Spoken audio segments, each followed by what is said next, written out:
नहीं नहीं, एकादशी है कौन, क्यों इसकी इतनी प्रधानता है, क्यों इसकी पुण्यता है, ऐसा क्या है एकादशी में जो इसकी पुण्यता मानी जाए?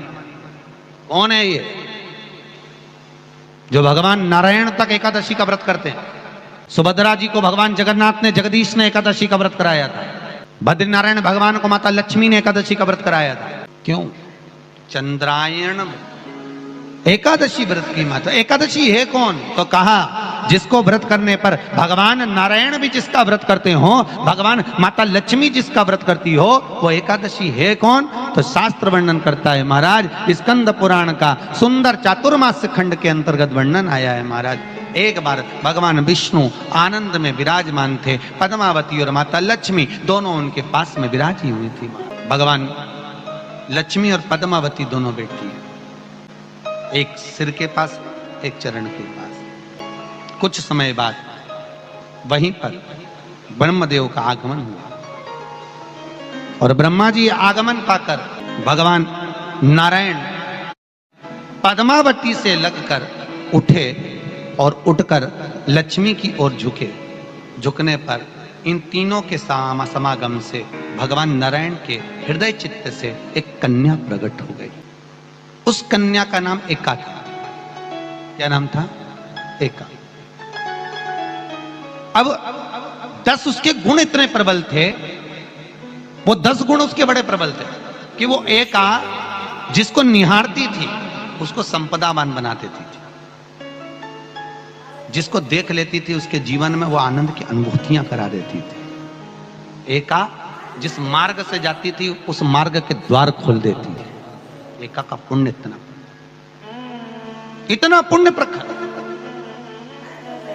पद्मावती और लक्ष्मी ने कहा महाराज ये बेटी आपके द्वारा निर्मित हुई है, इसका कन्यादान करना चाहिए। हमारे यहाँ हिंदू धर्म में रीति है, जिस दिन कन्यादान करा जाता है उस दिन व्रत रखा जाता है।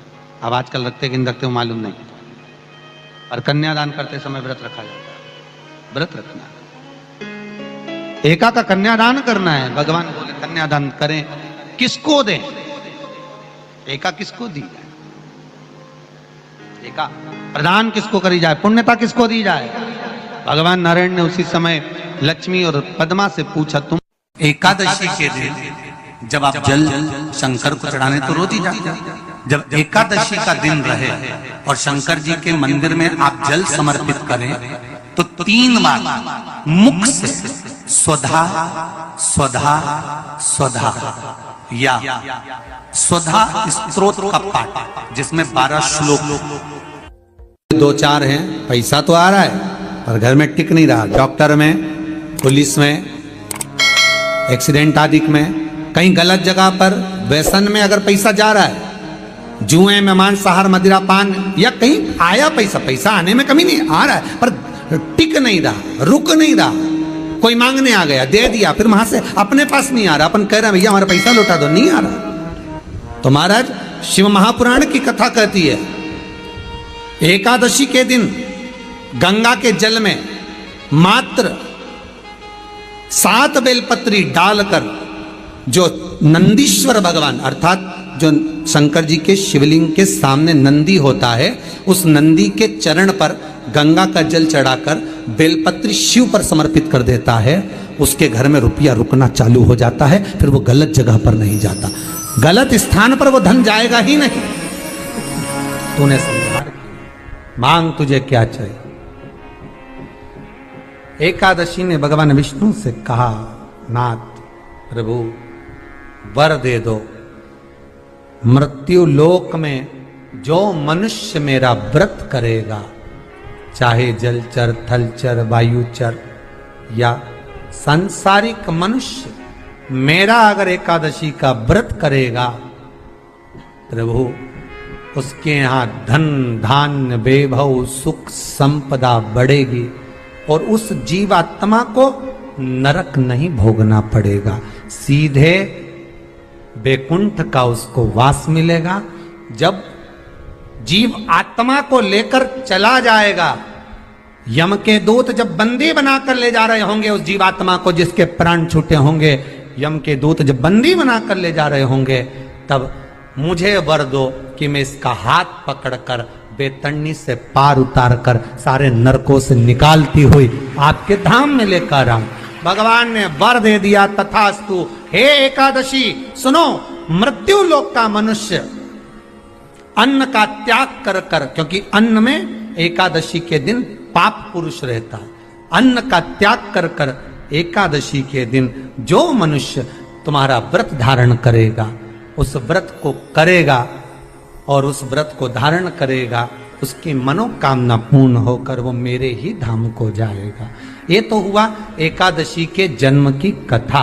एकादशी के दिन गंगा के जल में मात्र 7 बेलपत्री डालकर जो नंदीश्वर भगवान अर्थात जो शंकर जी के शिवलिंग के सामने नंदी होता है, उस नंदी के चरण पर गंगा का जल चढ़ाकर बेलपत्री शिव पर समर्पित कर देता है, उसके घर में रुपया रुकना चालू हो जाता है। फिर वो गलत जगह पर नहीं जाता, गलत स्थान पर वो धन जाएगा ही नहीं। बेटा अगर व्यसन में पड़ा हुआ है, मदिरापान में पड़ा हुआ है, मांसाहार में, जुए आदि में जा रहा है, तुम्हें लग रहा है कि मेरा बेटा गलत मार्ग पर जा रहा है, ये मित्र दोस्ती गलत हो रही है, वो सही जगह पर आ जाए। करना है एकादशी। कई लोग इसको धन के लिए भी करते हैं, संपदा के लिए। संपदा के लिए अर्थात जिसका व्यापार नहीं चलता, जिसके घर में पैसा नहीं आता, या नौकरी नहीं लग रही, या सर्विस नहीं लग रही, आप अप्लाई कर रहे हो, जगह जगह जाकर इंटरव्यू भी दे रहे हो और पैसा नहीं आता, तो उसके लिए भी प्रयास किया जाता है। पर उसके लिए यहाँ पर जो धन के लिए करते हैं, उसके लिए विष्णुपदी के लिए करते हैं। मतलब जैसे गंगा के जल में तुलसी के 11 पत्ते डाले जाते हैं और उसको किसी भी नारायण के मंदिर में राम कृष्ण शिव शंकर नहीं, राम कृष्ण भगवान विष्णु दत्त आदि जितने नारायण के मंदिर हैं, उस मंदिर में किसी भी पात्र में, एक छोटे से पात्र में उसको भरकर रखी जाते हैं महाराज। उससे भी जॉब सर्विस नौकरी में सफलता प्राप्त हो जाती है। परंतु वो भी एकादशी को ही होता है। कुछ देर तक पात्र को रखा जाता है, फिर वही पात्र का जल किसी भी वृक्ष के नीचे डाल दिया जाता है, उससे भी नौकरी के लिए फायदा मिलता है। गंगा का जल कोई साधारण नहीं।